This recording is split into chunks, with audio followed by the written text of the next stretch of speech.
Kashi Vishwanath campus और इसी से लगा ज्ञान व्यापी मस्जिद परिसर। इन दोनों की स्थिति क्या है? नंदी कहां पर है? नंदी के सामने क्या कुछ है? सर्वे कहां पर हुआ और सर्वे में जो सबूत हैं वो कहां कहां से जुटाए गए हैं? ये सारी बातें मेरी सहयोगी श्वेता सिंह ग्राफिक्स के जरिए आपको विस्तार समझा रही हैं, इसलिए इस रिपोर्ट को आप जरा गौर से देखिए ताकि पूरे विवाद को आप आसान शब्दों में समझ सकें। हम आपको काशी विश्वनाथ परिसर से समझाते हैं कि अभी क्या मिल रहा है, कहां मिल रहा है और साक्ष्य क्या है। कॉरिडोर बनने के बाद काशी विश्वनाथ परिसर कुछ ऐसा दिखता है, जहां पर एक ओर बाबा विश्वनाथ विराजे हैं और दूसरी ओर देखिए बाबा विश्वनाथ किशोर विराजे हैं और नंदी जी किशोर देख रहे हैं। तो नंदी जी यहां पर हैं और नंदी जी देख रहे हैं ज्ञानवापी परिसर की ओर और उनके ठीक बगल में आपको यह ज्ञानवापी कूप दिख जाएगा, जिसको लेकर सदियों पुरानी मान्यता है यहां पर। तो काशी विश्वनाथ कॉरिडोर जब से बन गया तब से कुछ इस तरह का स्वरूप दिखता है और देखिए परिसर के उस पार आपको ज्ञानवापी मस्जिद भी दिख जाएगा। एक दीवार है जिसमें नीचे थोड़ा सा कंक्रीट और उसके ऊपर जो रेलिंग सी लगी हुई है जिससे दोनों का विभाजन होता है। पहले गली से भी आपको बाबा विश्वनाथ के दर्शन नहीं होते थे, अब आप जहां से देखिए आपको ज्ञानवापी मस्जिद तक सब कुछ नजर आ जाएगा वहां पर। और ये सारी चीजें जो साफ साफ नजर आ रही है ना, उसी के कारण अब बहुत सारी ऐसी चीजें सामने आ रही हैं जो अब कोर्ट में साक्ष्य के तौर पर भी पेश की जा रही है। तो हम नंदी जी के बिल्कुल पास पहुंचकर आपको हम पूरी चीज समझाते हैं कि दरअसल क्यों नंदी जी कहां मुख करके बैठे हैं, वो हम इतनी प्रमुखता से आपको दिखा रहे हैं और समझा रहे हैं। यहां देखिए नंदी जी कहां देख रहे हैं, उस ओर देख रहे हैं ग्रिल के।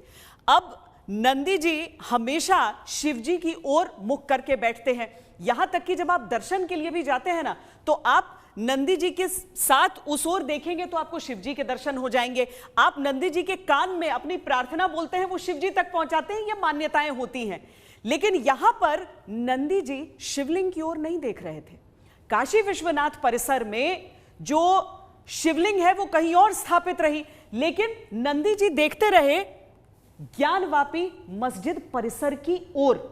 और इसीलिए अब इस बात को इतनी प्रमुखता से कहा जा रहा है कि क्या नंदी जी जो महादेव की ओर देख रहे थे, जो बाबा की ओर ग्रिल के उस पार देख रहे थे, वो उस वजू खाने में मिला है अब। और इसको समझने के लिए हमें मंदिर और मस्जिद के बीच का जो हिस्सा है वहां पर आपको लिए चलना होगा।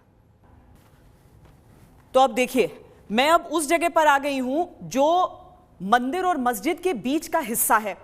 अब आपको मैंने दिखाया था परिसर के भीतर से कि क्या नजर आ रहा था आपको, किस तरीके से नंदी जी दूसरी ओर मुख करके अपना बैठे थे। अब यहां से इस ग्रिल के जरिए देखिए तो जो कि नजर आता है अभी भी मस्जिद परिसर की ओर से, तो वहां से आपको दिखेगा कि नंदी जी तो ज्ञानवापी मस्जिद की तरफ मुख करके बैठे हैं और उसके साथ ही आपको वो कूप भी दिख जाएगा। अब कूप से हम आपको बताएंगे कि कैसे जो वजू के लिए जो इस्तेमाल होने वाला कुंड है वो किस तरह का है। लेकिन ज्ञानवापी मस्जिद के हिसाब से ये समझिए कि ऊपर का हिस्सा तो आपको गुंबद का दिखता है, लेकिन नीचे की जो ये दीवारें हैं ये प्राचीन निर्माण भी है और इसमें भी इसके जो दूसरे हिस्से में दूसरी दिशा से जब आप ज्ञानवापी मस्जिद को देखते हैं तो इन दीवारों के लिए भी बताया जा रहा है कि उसमें प्राचीन जो कलाकृतियां हैं, जो घंटी है, वैसी चीजें, इसमें ब्रह्म कमल, वो सारी चीजें बनी हुई हैं। तो ऊपर का हिस्सा आप देखते हैं सफेद रंग का, लेकिन नीचे का हिस्सा वो जो प्राचीन दीवार का हिस्सा आपको नजर आता है और उसी में आपको सामने ज्ञानवापी कूप भी दिख जाता है और नंदी जी भी जो कि ज्ञानवापी मस्जिद की ओर मुख करके बैठे हैं। अब जो तीसरा प्रमुख नक्शा है वो हम आपको समझाते हैं इस ग्राफिक्स के जरिए, जो हमने पूरे उस निर्माण को उकेरा है अपने स्टूडियो में। बहुत अहम है ये समझना कि वजू खाना कहां पर है और उसके साथ ही कहां पर यह बताया जा रहा है कि शिवलिंग मिला है।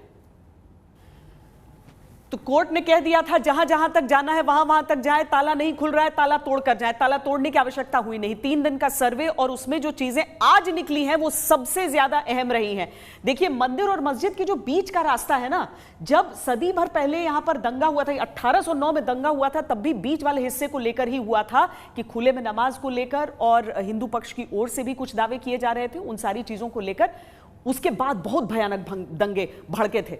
लेकिन अब देखिए शिवलिंग का दावा कहां पर हो रहा है, जहां पर नंदी जी अपना मुख करके बैठे हैं, शिवलिंग का दावा वहां हो रहा है। कह रहे हैं कि वजू खाना जो है, वजू यानी कि नमाज से पहले जब आप अपने हाथ पैर को साफ करते हैं, उस प्रक्रिया को ये कहते हैं, और उसके लिए कहीं पर भी पानी का कोई बॉडी बना होता है, कोई छोटा सा तालाब रहता है, कुआं रहता है, तो वैसा ही वजू खाना यहां पर है, इसी के बीच के हिस्से में जहां पर आप देख रहे हैं।